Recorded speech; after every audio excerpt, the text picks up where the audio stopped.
सोचिए, एक इंटरव्यू देकर आए और 10 और लोग भी आए। अब इंटरव्यूअर आपको ही क्यों याद रखेगा? यही है सबसे बड़ा सवाल। और आज हम इसी सवाल का जवाब ढूंढेंगे एक सॉलिड प्रैक्टिकल ब्लूप्रिंट के साथ। तो हाँ, यही है हमारा आज का मिशन। इंटरव्यू के बाद यादगार कैसे बने? वो क्या छोटी छोटी चीजें हैं, वो कौन से सीक्रेट्स हैं जो एक कैंडिडेट को भीड़ से अलग खड़ा कर देते हैं? चलिए पता लगाते हैं। ओके, तो हमारा रोड मैप कुछ ऐसा दिखेगा। सबसे पहले सफलता की तैयारी, फिर इंटरव्यू में महारत कैसे हासिल करें, और आखिर में एक ऐसी छाप कैसे छोड़ें जो कभी न मिटे। चलिए शुरू करते हैं। तो चलिए इस सफर की शुरुआत करते हैं। देखिए, एक इंटरव्यू को सिर्फ सवाल जवाब का सेशन समझना सबसे बड़ी गलती है। नहीं, ये एक परफॉर्मेंस की तरह है।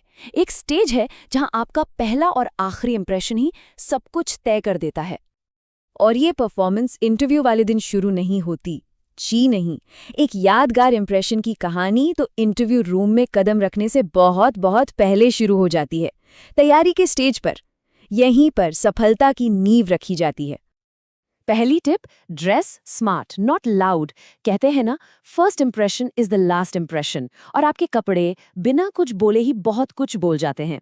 सोचिए, एकदम साफ इस्त्री किए हुए कपड़े, सिंपल कलर्स, ये चीख चीख कर कहते हैं मैं प्रोफेशनल हूँ, मैं सीरियस हूँ। भड़कीले रंग या बहुत ज्यादा कैजुअल कपड़े, वो ध्यान भटकाते हैं। मकसद है एक क्लासी और नीट पर्सनालिटी दिखाना, ना कि फैशन शो जीतना, है ना? टिप नंबर 2, और ये बहुत जरूरी है, कंपनी और रोल को जानिए।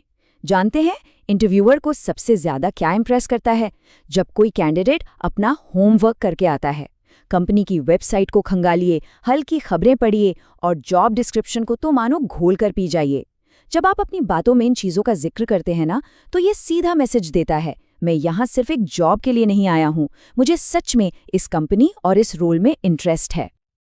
ओके, तैयारी हो गई। अब बारी है मेन इवेंट की, इंटरव्यू के उस कमरे की जहां असली खेल होता है। चलिए देखते हैं कि बातचीत के दौरान महारत कैसे हासिल की जाए। और यहाँ है टिप नंबर 3, एक मजबूत फर्स्ट इंप्रेशन सेकंड्स में बनता है। जी हाँ, मिनटों में नहीं, सेकंड्स में। जैसे ही कोई दरवाजा खोलकर अंदर आता है, इंटरव्यूअर का दिमाग आपको तौलना शुरू कर देता है। तो उन कीमती सेकंड्स का पूरा फायदा कैसे उठाना है, चलिए देखते हैं। सबसे पहले एक हल्की सी मुस्कान, ज्यादा नहीं, बस एक सच्ची कॉन्फिडेंस स्माइल। पता है ये क्या करती है? ये बिना कुछ कहे एक कनेक्शन बनाती है। ये माहौल की टेंशन को तुरंत कम कर देती है और दिखाती है कि आप नर्वस नहीं बल्कि तैयार हैं। इसके बाद आता है आपका पोस्चर, सीधे बैठना, कंधे थोड़े पीछे। ये छोटी सी बात है, पर ये आपके कॉन्फिडेंस का नॉन वर्बल सिग्नल है। वहीं दूसरी तरफ झुके हुए कंधे क्या दिखाते हैं? या तो थकान या फिर कम दिलचस्पी। तो सीधा बैठें और दिखाएं कि आप अलर्ट और इंगेज्ड हैं। और फिर आई कांटेक्ट, ये बहुत पावरफुल है। जब आप आई कांटेक्ट मेंटेन करते हैं तो आप कहते हैं मैं आपकी बात सुन रहा हूं, मैं इस बातचीत में पूरी तरह से मौजूद हूं। इससे एक भरोसा बनता है, एक कनेक्शन बनता है। और आखिर में एक वार्म ग्रीटिंग, एक सिंपल सा गुड मॉर्निंग या गुड आफ्टरनून, लेकिन पूरे सम्मान के साथ। ये बस अच्छी मैनर की बात नहीं है, ये बातचीत के लिए एक पॉजिटिव टोन सेट कर देता है। अब आते हैं टिप नंबर 4 पर, जो कि एक गेम चेंजर है। रोबोट की तरह नहीं, एक कहानीकार की तरह जवाब दें। देखिए, फैक्ट्स और आंकड़े तो हर कोई बता सकता है, लेकिन कहानियां याद रह जाती हैं। और आपके अनुभवों को कहानी में बदलने का सबसे बेस्ट टूल है स्टार मेथड। तो ये स्टार मेथड है क्या भला? चलिए इसे सिंपल बनाते हैं। एस मतलब सिचुएशन, यानी कि कॉन्टेक्स्ट क्या था, माहौल कैसा था। टी मतलब टास्क, यानी आपका गोल क्या था, आपको करना क्या था।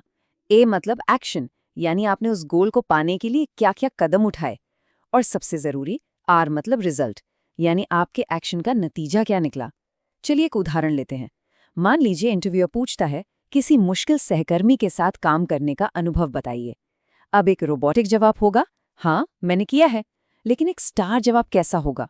कुछ ऐसा, पिछली कंपनी में एक बहुत जरूरी प्रोजेक्ट की डेडलाइन नजदीक आ रही थी और मेरा काम था एक ऐसे सहकर्मी के साथ रिपोर्ट फाइनल करना जो ज्यादातर सहयोग नहीं करते थे। तो मैंने क्या किया, मैंने उनसे अकेले में बात की, उनकी परेशानी को समझने की कोशिश की और फिर हमने काम को छोटे छोटे हिस्सों में बांट दिया। और नतीजा ये हुआ कि हमने न सिर्फ डेडलाइन से पहले काम पूरा किया, बल्कि हमारे बीच का वर्किंग रिलेशन भी काफी बेहतर हो गया। अब आप ही बताइए, कौन सा जवाब ज्यादा असरदार है? टिप नंबर 5, और इसे हल्के में मत लीजिएगा। आपकी बॉडी लैंग्वेज इंटरव्यू का 50% हिस्सा है। जी हाँ, 50%। आपके शब्द जो कहानी कह रहे हैं, आपकी बॉडी लैंग्वेज उसे सपोर्ट कर रही है या उसे काट रही है। देखिए, आई कांटेक्ट और एक हल्की मुस्कान कॉन्फिडेंस चिल्लाती है। वहीं दूसरी तरफ बार बार फिजिट करना या कुर्सी पर झुककर बैठना, ये सब घबराहट और लो कॉन्फिडेंस के सिग्नल हैं। तो अपनी बॉडी लैंग्वेज पर ध्यान दें। ठीक है, इंटरव्यू का बड़ा हिस्सा हो गया, पर पिक्चर अभी बाकी है मेरे दोस्त। अब आता है ग्रैंड फिनाले, वो आखिरी कुछ मिनट जो तय करेंगे कि इंटरव्यूअर आपको याद रखेगा या भूल जाएगा। चलिए देखते हैं कि अंत को यादगार कैसे बनाया जाए। और ये रहा टिप नंबर 6। इंटरव्यू के आखिर में ये सवाल जरूर आता है, do you have any questions for us? ज्यादातर लोगों को लगता है कि ये बस एक फॉर्मेलिटी है, लेकिन नहीं, ये एक जाल भी है और एक सुनहरा मौका भी। और अफसोस की बात यह है कि ज्यादातर लोग इस मौके को गवा देते हैं। और वो कैसे गवाते हैं? ये कहकर, नहीं मेरे कोई सवाल नहीं है। ओह, ये शायद सबसे बड़ी गलतियों में से एक है। ये जवाब सीधा सीधा ये बताता है कि या तो आपकी दिलचस्पी नहीं है, या आपने इस रोल के बारे में ज्यादा सोचा ही नहीं। एक शानदार मौका हाथ से निकल गया। तो इसके बजाय क्या करना है? कुछ स्मार्ट सवाल पूछिए। ऐसे सवाल जो दिखाते हैं कि आप बस एक जॉब नहीं, बल्कि एक करियर देख रहे हैं। आप पूछ सकते हैं, यहाँ टीम का कल्चर कैसा है, या इस रोल में ग्रोथ के क्या मौके हैं, या ये वाला मेरा फेवरेट है, इस रोल में आने वाले सबसे बड़े चैलेंजेस क्या होंगे। ये सवाल दिखाते हैं कि आप सीरियस हैं, आप आगे की सोच रहे हैं। और अब tip number 7, the final punch. Interview खत्म करते समय एक पावरफुल क्लोजिंग लाइन। बस इतना कहना है, इस अवसर के लिए आपका बहुत बहुत धन्यवाद। मैं इस रोल में अपना योगदान देने के लिए वाकई बहुत उत्सुक हूँ। ये सिंपल सी लाइन है, लेकिन ये आपका डेडिकेशन और प्रोफेशनलिज्म एक बार में दिखा देती है। एक परफेक्ट एंडिंग। तो चलिए, अब इन सभी बिखरे हुए मोतियों को एक माला में पिरोते हैं। इन सभी टिप्स को मिलाकर जो बनता है, वो है आपका फाइनल ब्लूप्रिंट।